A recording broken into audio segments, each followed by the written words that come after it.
เสิร์ฟอาหาร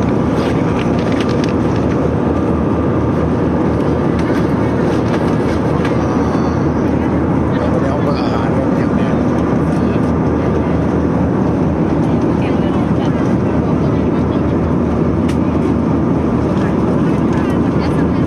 บัตรมี300 สาว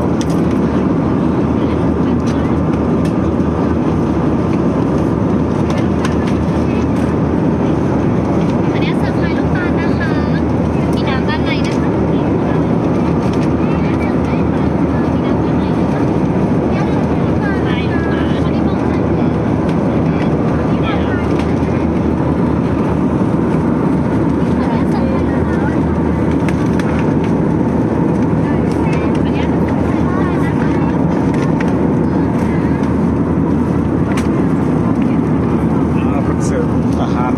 แบบอาหารของหวานน้ำเพราะ45 นาทีเลยนั่งเครื่อง45 นาที